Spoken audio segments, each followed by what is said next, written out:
Shalom jemaat yang terkasih, jumpa kembali dalam program Tuhan adalah Gembalaku. Saudara, ada sebuah peribahasa mengatakan, nila setitik rusak susu sebelanga. Karena satu perbuatan atau karena satu akibat, maka rusaklah seluruh akibat dan dampak yang diberikannya. Saudara, itulah yang dikatakan oleh Rasul Paulus di dalam pembacaan dalam Roma pasal yang kelima ayat 12 hingga ke-21. Sebab itu, sama seperti dosa telah masuk ke dalam dunia oleh satu orang, dan oleh dosa itu juga maut, demikianlah maut itu telah menjalar kepada semua orang, karena semua orang telah berbuat dosa. Sebab sebelum hukum Taurat ada, telah ada dosa di dunia, tetapi dosa itu tidak diperhitungkan kalau tidak ada hukum Taurat.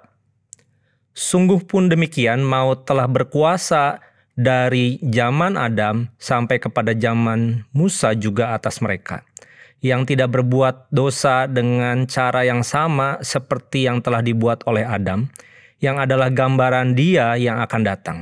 Tetapi karunia Allah tidaklah sama dengan pelanggaran Adam. Sebab jika karena pelanggaran satu orang, semua orang telah jatuh di dalam kuasa maut. Jauh lebih besar lagi kasih karunia Allah dan karunia-Nya yang dilimpahkannya atas semua orang karena satu orang, yaitu Yesus Kristus.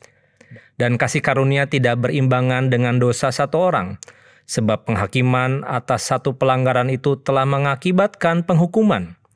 Tetapi penganugerahan karunia atas banyak pelanggaran itu mengakibatkan pembenaran. Sebab jika oleh dosa satu orang, maut telah berkuasa oleh satu orang itu, maka lebih benar lagi mereka yang telah menerima kelimpahan kasih karunia dan anugerah kebenaran, akan hidup dan berkuasa oleh karena satu orang itu, yaitu Yesus Kristus. Sebab itu, sama seperti oleh satu pelanggaran semua orang beroleh penghukuman, demikian pula oleh satu perbuatan kebenaran semua orang beroleh pembenaran untuk hidup. Jadi sama seperti oleh ketidaktaatan satu orang, semua orang telah menjadi orang berdosa, demikian pula oleh ketaatan satu orang, semua orang menjadi orang benar. Tetapi hukum Taurat ditambahkan supaya pelanggaran menjadi semakin banyak. Dan di mana dosa bertambah banyak, di sana kasih karunia menjadi berlimpah-limpah.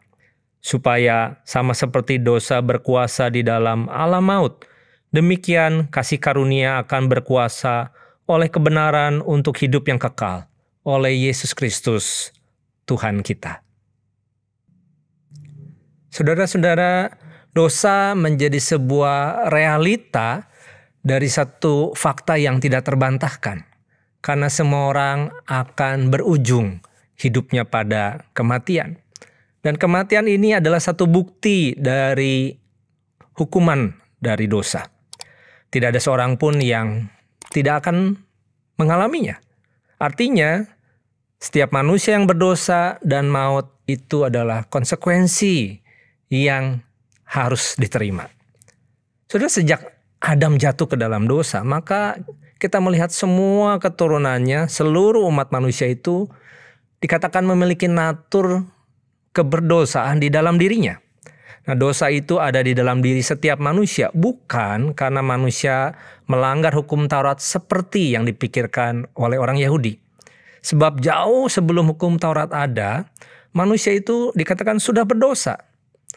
Namun, berita baiknya, kasih karunia Allah melalui karya penebusan Kristus itu melampaui dosa dan mengalahkan maut. Saudara, disinilah Paulus berulang kali menjelaskan perbedaan antara Adam dan Kristus.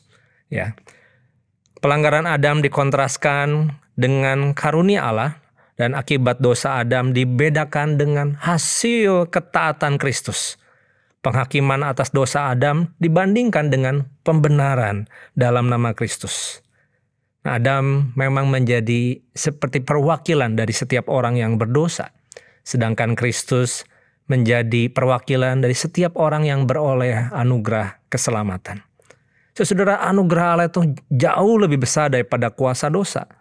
Karena itu sebagaimana dosa kita fahami masuk melalui pelanggaran dan ketidaktaatan satu orang dan menjalar ke semua manusia, maka kita percaya bahwa demikianlah anugerah keselamatan itu terjadi karena kebenaran dan ketaatan satu pribadi, yaitu Yesus Kristus, yang akhirnya menyebar kepada semua orang percaya.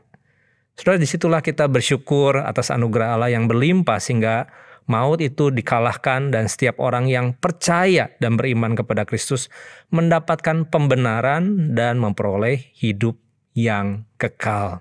Nah, kita di sini yang percaya kepada Kristus dan karyanya bukan hanya menerima hidup yang kekal, tapi sudahkah kita merenungkan kasih karunia Allah itu jauh melampaui dari apapun yang dapat kita pikirkan dan lebih berlimpah daripada setiap perbuatan dosa yang kita lakukan.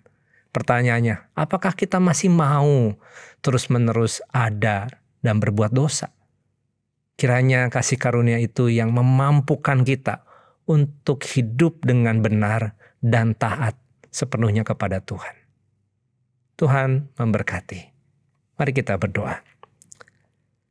Bapa di dalam surga, kami mengucap syukur bagaimana Engkau sendiri yang menjadi sebuah teladan yang mulia, dan ketaatan-Mu maka kami beroleh akan keselamatan. Tapi waktu kami kembali bergumul senantiasa di dalam natur dan kuasa dosa yang mungkin yang masih berdampak atas hidup kami tetap mengingat bagaimana anugerah dan kasih karunia Tuhan itu juga melampaui, jauh lebih besar daripada semuanya itu.